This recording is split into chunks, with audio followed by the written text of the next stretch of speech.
Did you get one of these? I got a little obsessed with mine. In fact, I got a little obsessed with all of my schooling.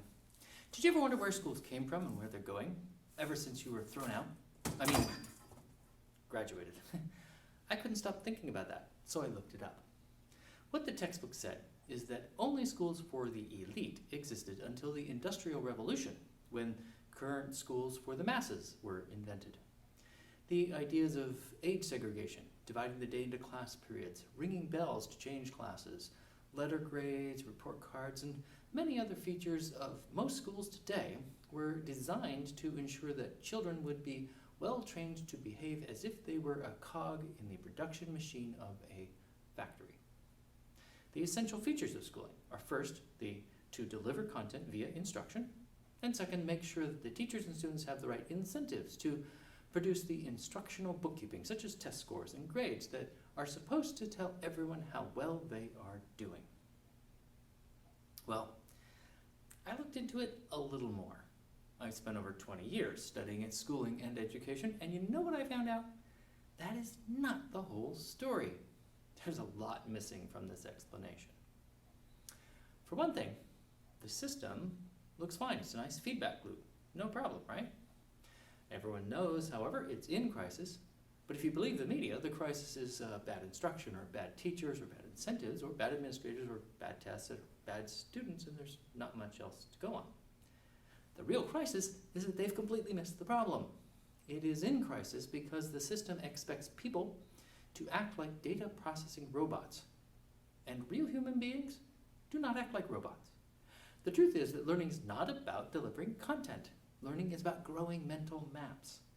You cannot treat human beings like robots that will unquestionably follow your program, robots that will relentlessly process instructional data without regard for their family and friends, or robots that will magically produce all the qualities of human creativity and good decision-making without ever being given the opportunity to be creative or make important decisions. The truth is, you have to give children lots of opportunities to be creative and make important decisions in order for them to map out how to work within a community. Preferably a community that provides them with valuable opportunities to meet their needs and pursue their goals. By having those experiences, they will make useful mental maps of that community of humans. When they get older and start making decisions for different kinds or sizes of human communities, they will have good, solid mental maps of their family and school communities that they can scale up or adjust to help them work with their new human friends and coworkers. Now, here's the story that's implied in textbooks, but they don't have the guts to say outright. Suddenly, a few thousand years ago, human civilization popped into existence, equipped with sacred books that contain the absolute truth about who we are and how we should be. Of course, it was only logical that since books contain such powerful wisdom, then the ability to create books by manipulating symbols must be the most important skill to have. The key to passing symbol manipulation skills, and therefore our power and wisdom, from one generation to the next, is the institution of school. But access to schools and the skills of the book were restricted, and it was assumed that dutifully accepting guidance from the book caused success and prosperity. Therefore, children must have those skills delivered to them, or they will not be able to make a valuable contribution to society. Then, just a few hundred years ago, science came along and provided even more effective evidence that manipulating symbols is really powerful. The books produced by science were not deemed sacred, but they began to give those who could understand them seemingly miraculous powers. These developments just made it all the more obvious that manipulating symbols must be the most important skill to have. And we, the people of the book, succeeded like never before, although our success brought problems too. Lots of us were flocking to the industrial cities, where more people lived together than ever before, and chaos reigned. Inspired by the very scientific industrial revolution that was causing the problems, we cleverly reorganized our schools like we organized our new factories, and we nobly started down the path to making everyone literate.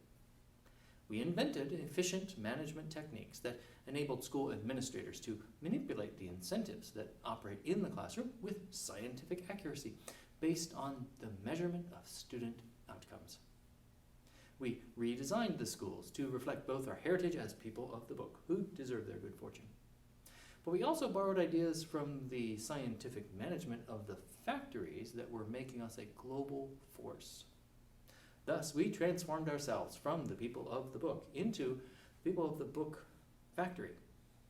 Since that change, schools have been charged with generously sharing the secret of our success by making children learn how to manipulate symbols. And as we have spread throughout the world, we have enabled more and more humans to live at a level that would have been the envy of the richest people of the distant past. The scientific industrial complex has transformed the world and given us global dominion. But our success is once again forcing us to face difficult problems.